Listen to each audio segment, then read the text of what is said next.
going to the Jets. Finally had a good game. DeAndre Hopkins had his breakout game with the Chiefs, scoring 2 touchdowns. Deontay Johnson, to me, I was excited for this because he sucks. Pure garbage. This man never caught when he wore a Steelers uniform. He's a great receiver, but the number one thing you need to be able to do is be able to catch.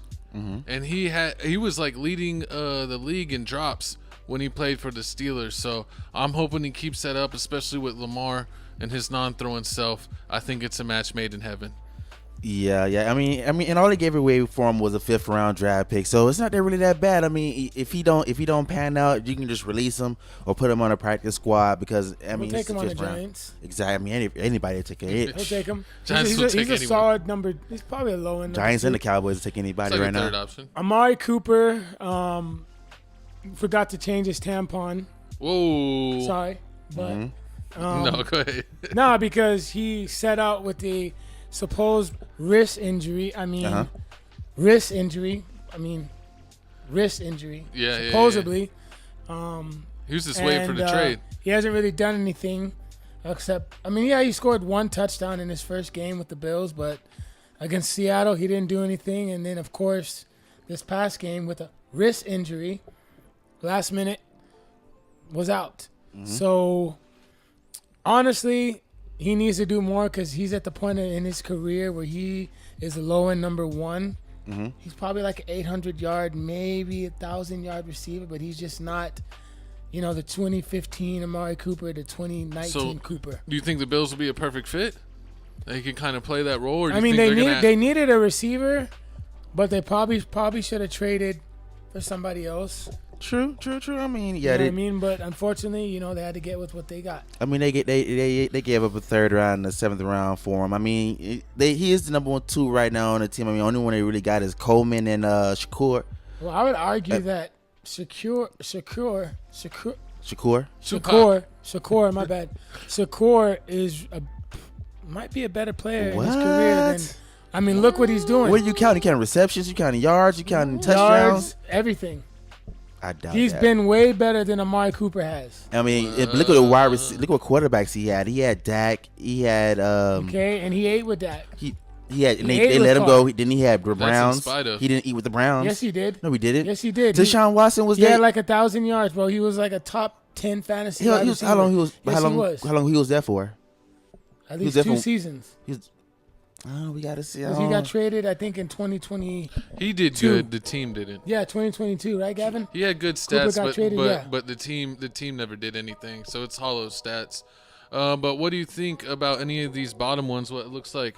Oh, I like the Marshawn Lattimore the best because the Commanders needed a corner, and you get a 4-time Pro Bowler in Lattimore that is going to be on the number 1 receivers. He got some swagger to him, especially in that division with CeeDee Lamb. We're going to test him Malik this week. Neighbors, A.J. Brown as well. And the Commanders, they're on the rise, man. I mean, they got the franchise quarterback, and that's what they needed, because they finally got a big-name player on their defense that's going to be a captain, going to be a leader.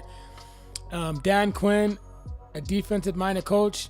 And I think it balances it out because you got Cliff Kingsbury, who's a good offensive-minded coach as well. So that balances out for Dan Quinn's defensive ability. But I like this move the best. And Mike Williams, to me, is low-end, probably number 3 receiver, maybe low-end 2. This point in his career, he's not like he used to be with the Chargers because of the injuries. He's more of a deep ball guy. But, I think I'll make some plays.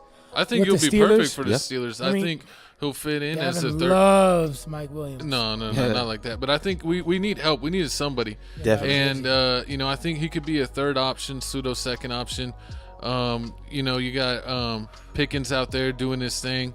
Getting all the highlights. Austin has really turned it on as of late and looking like he's going to be a solid 2nd option if he keeps it up. So if Williams wants to take it slow and work his way in, I think he'll be great for them down the season. I think this is a down the season play. So we'll keep an eye on Williams and see what his stats are looking like. And then Preston Smith joining the linebacker room with Queen. I think it'll be an excellent match. It's another guy that could be in and out of the rotation. So I mean, when we're rotating guys in and out, we're really not losing anything. We're having like all-star level linebackers and D-line, no matter who's in the game. So our defense just keeps getting better, and I think we got the little bit help we needed for the offense. So they said the Steelers are we're looking, man. We're thinking we might have a Super Bowl push. I think the Steelers are going to make the wild card. They'll probably do an upset.